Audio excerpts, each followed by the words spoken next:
Hey everybody, how's it going? Welcome to the No DQ live recap of AEW Dynamite for March the 24th, 2021.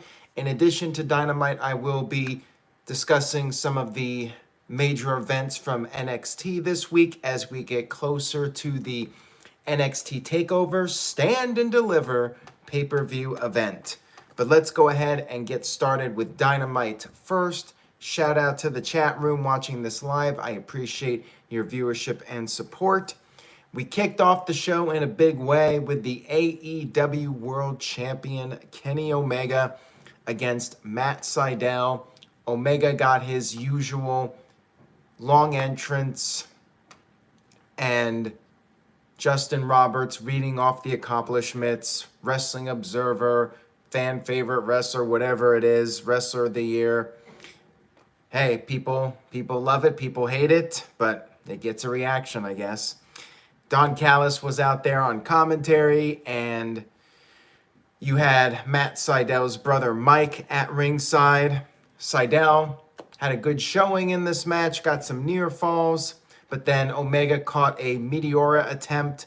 He hit a power bomb and then a knee strike, but Sydal was able to kick out of that. Sydal hit a reverse Hurricane Rana, and then he got another near fall, but Omega was able to recover. Omega hit a knee strike and then hit the one-winged angel to pick up the victory. So no title match for Matt Sydal, but he was definitely very game in this one. Nice start to the show.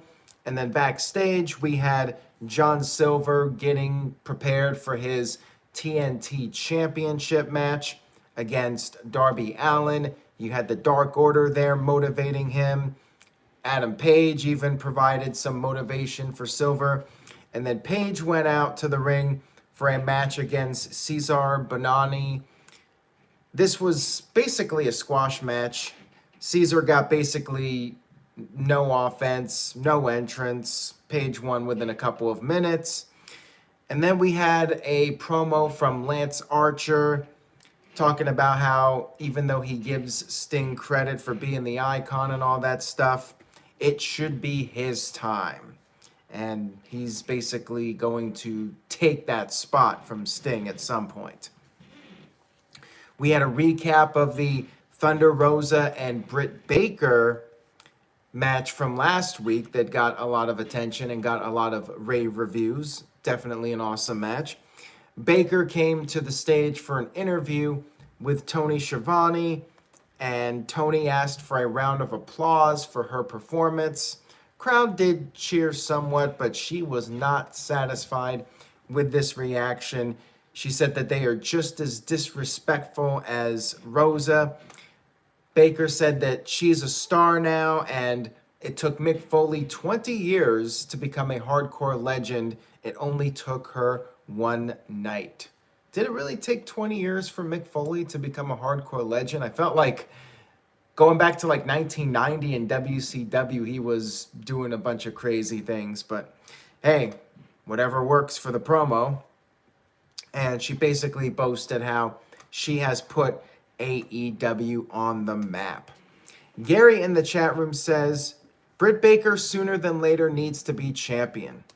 Again, I would go with her to be the next champion, have her beat Hikaru Shida and win the title, and then Thunder Rosa can come in and get the title match, and they can do that rematch at a pay-per-view, maybe Double or Nothing, or they could do the title change first at Double or Nothing, and then maybe later in the summer, maybe All Out, save it for a while when fans return. Imagine All Out in Chicago with the rematch, Britt Baker versus Thunder Rosa for the championship this time. That would be pretty hot. We had Christian Cage chatting backstage with the Varsity Blondes and Dante Martin. He was interviewed. He was talking about how he was giving the young guys some advice, and then he was approached by Frankie Kazarian, and Kazarian said that he's been doing Christian's motto, outwork everybody, since the beginning of AEW. And he wants to know from Christian, when is the work going to begin from Christian? Christian responded by telling him to not be cranky Frankie, and said that the work will start next week. And he was challenging Kaz to a match. Kaz accepted. And then Kaz asked about if Christian was busy on Monday nights, and then he realized, of course not, and made sure that Christian check out the AEW Elevation on Monday night, although that's before Raw, so it wouldn't matter anyways. Nice little setup here for next week. Should be a good match. Nice first match for Christian. Christian and Kazarian have some history going back to TNA back in like 2007. So yeah, I believe it'll be their first match against each other in 14 years. We had FTR teaming up with Shawn Spears from the Pinnacle, MJF's new faction, up against the Varsity Blondes and Martin.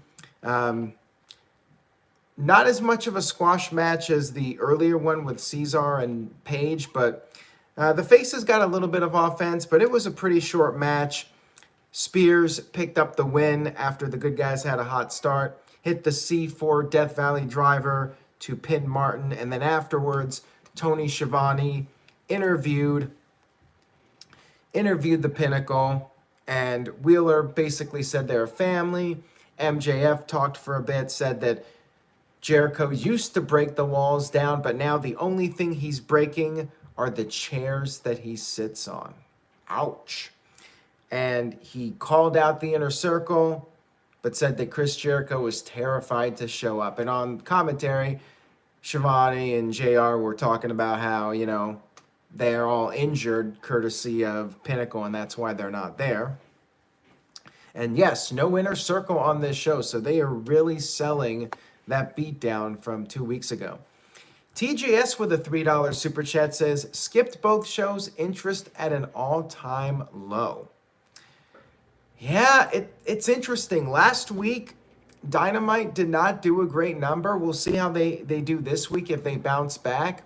And NXT is way down, despite having a pretty stacked lineup for Stand and Deliver. But we'll talk about that in just a little bit. Gary in the chat says, this is where I truly believe Pinnacle winning is setting up Blood and Guts at Double or Nothing. Really hope that's where they're going. Love this faction already.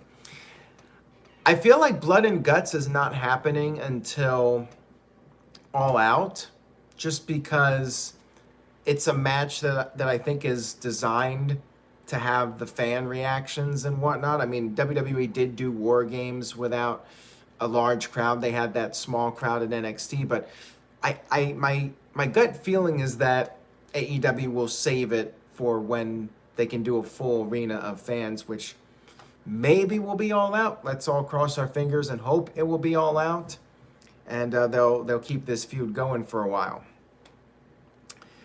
We had Taz cutting a promo backstage with Team Taz, basically saying all is good with the faction. There's no heat. Brian Cage apologized to everyone, and everyone said everything's cool, even Cage, and we'll see how long that lasts. We had an interview with QT Marshall with Tony Schiavone, and he said that people just know him as Cody's friend, and Cody taught him about doing the work, and that's what he's been doing. He's been doing all of the work more than anybody except for Tony Khan, yet people just see him as Cody's friend. And people started chanting Cody's friend, and he was starting to get frustrated. He challenged Cody Rhodes to an exhibition match. Cody appeared, and his arm was in a sling. He said that QT can have the match. Arn Anderson will be the referee. Cody said it is just going to be an exhibition match. They're not going to go crazy with each other. Cody said if he hits one of his big moves or hits the figure four, he's going to let go. And they shook hands. And yeah, we'll see if things go wrong next week, if QT snaps and it becomes more than just an exhibition match. So that should be interesting. I know they're really trying to do something with QT and give him a character. I thought the segment was good, but yeah, QT, he's still missing something in my opinion. But they're trying with him. They're really trying to to get something going with him, and they got this storyline, and we'll see if it pays off for him in the long run. We had the Young Bucks teaming up with Brandon Cutler, who I don't think has been on Dynamite too much, to my recollection. Maybe he's been on Dark or Dark Elevation, but yeah, for me, it's been a while since I've seen him. Up against the Lucha Brothers and Laredo Kid, who was on one of the very early Dynamite shows. Maybe not Dynamite. I think he might have just been on the first Double or Nothing back in 2019. Something like 2 years ago. He's been gone for a while, but he's back. Pac is out of action, so he took his place in this match. Laredo Kid did. Cutler held his own in this match, got in some offense, helped the Bucks hit an Indie Taker, but then Laredo Kid came back into the mix and hit the Spanish Fly to pin Cutler. And after the match, Kenny Omega showed up, attacked Laredo Kid, hit him repeatedly with the microphone, and then Omega cut a promo on the Bucks saying 3 years ago he could have stayed in Japan where all the fans like him and he has all of his friends and everything, but he chose not to do that. He chose not to go to the greener pastures of New York, aka WWE. He chose the Bucks. He chose to be with them. He did not choose to go to AEW. He chose to be with the Bucks. However, according to Omega, they did not choose him. They chose Brandon Cutler instead. I guess they all hang out backstage and they never hang out with Omega. Omega said he's going to give them one more chance. He wanted the too sweet gesture, but the Bucks declined. They walked out, and then the Lucha Brothers super kicked Omega, took him out, and Omega was bleeding from the mouth, and then the Good Brothers ran down to check on their fallen buddy. Good segment here, probably the best thing on the show. Really solid promo, I liked it. Gary says Young Bucks losing again is making me believe that they are going to lose the gold. Give that title to Phoenix. That man is a phenomenal talent. Well, they did not take the fall in this, so to me it's not that big of a deal that they lost the six-man, but I could see a potential title change at the next pay-per-view just to shake things up a little bit. Bucks have had it now since Full Gear, but we'll see. We'll see if they can keep the titles or if AEW will change things up once Pac is ready to go.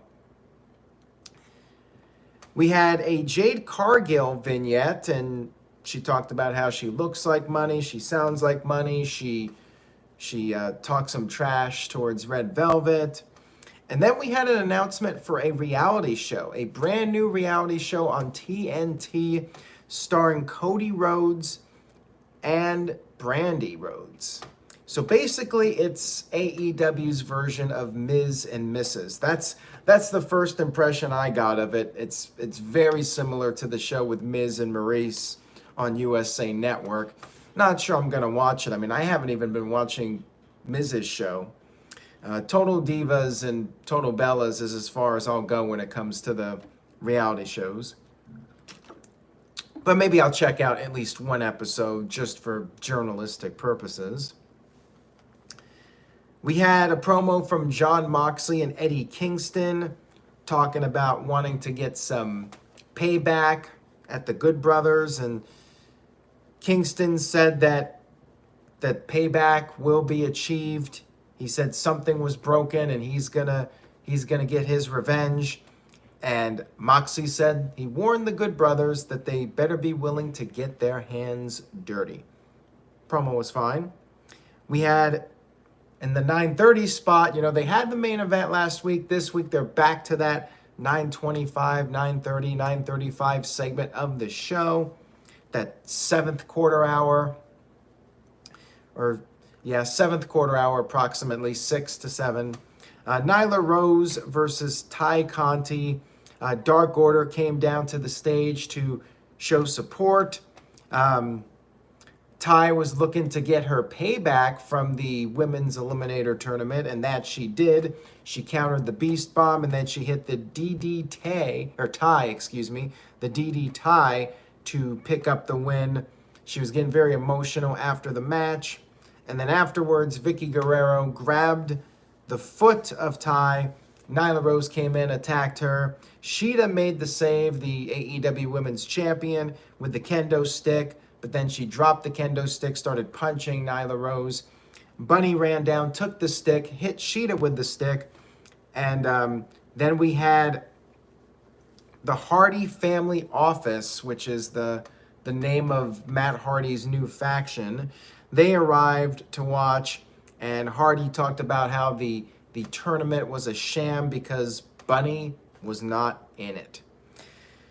Hardy Family Office. Yeah, okay. Well, I mean, if we did not have a million factions in AEW, I guess I'd be a little more excited about it. And Gary says they've had a stellar year with the women's division. It's getting better and slowly showing signs of improvement. I do agree, and I'm hopeful, as I mentioned earlier, that maybe Britt Baker wins the title, double or nothing, and then All Out, you do the big rematch. Gary says Hardy Family Office is stupid as hell. Yeah, I mean, I prefer the Broken Matt character personally, just my own personal taste. I'm not really digging the heel character that he's doing. We had a vignette to set up next week's Arcade Anarchy between Miro and Kip Sabian against Orange Cassidy and Chuck Taylor. I guess the match will be interesting, but I'm really looking forward to this program being over, and maybe Miro can get a second chance to be a monster in AEW. We had a Scorpio Sky vignette, talked about how he's tired of being screwed over and his days of being underrated are over, and he's hyped up his upcoming match on AEW Dark Elevation. We had our main event match, Darby Allin versus Long John Silver. Dark Order was at ringside, and before the match, Darby pointed to the skies in honor of Brody Lee. That was cool. And Silver used his power early on, tossed Allin around the ring, hit a brainbuster, got a near fall. On the outside of the ring, the Dark Order was helping out Silver a little bit, and that's when Sting made his appearance to even the odds and make sure the Dark Order did not go back to the dark side. Silver used Anna Jay's Queenslayer submission to try and beat Allin, but that did not work. Allin made a comeback, hit the coffin drop to the outside on pretty much all of the Dark Order members, and Silver took advantage, got the near fall, but then Darby's foot was on the rope, so the pinfall was broken up. Darby countered the Brody Lee powerbomb attempt into a pinfall and retained the TNT title. And after the match, Sting helped up this young man that showed a lot of heart, John Silver, and Allin and Silver did a fist bump. But then Matt Hardy showed up again, pulled out Darby, and a huge brawl broke out between the Hardy Family Office and the Dark Order, and that's how Dynamite ended. One of those WCW-like brawls at the end with just everybody fighting and just pure chaos. Dr. NXT Scorpio says, thought this was a great match, and Cleaver Colin Andrews says, Silver has really grown. Yeah, good match. Overall, Dynamite was solid. Good wrestling, but I do see where TJS is coming from. It just felt like it lacked something major, like something to really get people talking. Wrestling was good, but yeah, there was just like an oomph that was missing from this Dynamite, in my opinion. So yeah, there really wasn't anything that like got me jumping out of my chair and being like, noteworthy episode of Dynamite. And quite frankly, I think they did more to hype up next week. Next week, which is going to be taped on a Friday at Daly's Place, which makes sense. You got people coming in for WrestleMania into the state of Florida, and AEW. Gary gives the show either a solid B- to C+, says NXT was slightly better, and Nick Glavin also gives the show a B. Know that really neither show had a lot of buzz this week. Nick Glavin gave it a B. Dr. NXT, Scorpio, and Israel also gave, or lowlights, depending on how you look at it. I guess the negative for me, we have another match that could potentially be a show stealer because Escobar and Jordan Devlin in the ring with their cruiserweight undisputed champion. So a little throwback to WrestleMania 10. Shawn Michaels comes out with the ladder, just slides it into the ring, and that's all you got to do. You got that set up now, just like WrestleMania 10 with the 2 titles. There'll be one champion when it's all said and done, one undisputed champion. And speaking of undisputed, we'll talk about the final segment, which went into the overrun with Adam Cole and Kyle O'Reilly doing a promo to set up their match, which will be an unsanctioned match. I guess NXT's got to one-up AEW if they can. And Adam Cole cut this great promo, said that the entire time O'Reilly was just a lapdog, a sidekick, would not have even made it to WWE without his leadership, and said that without him, Kyle O'Reilly is nothing. O'Reilly responded by saying that everybody in Undisputed Era grew as a person, except for Cole.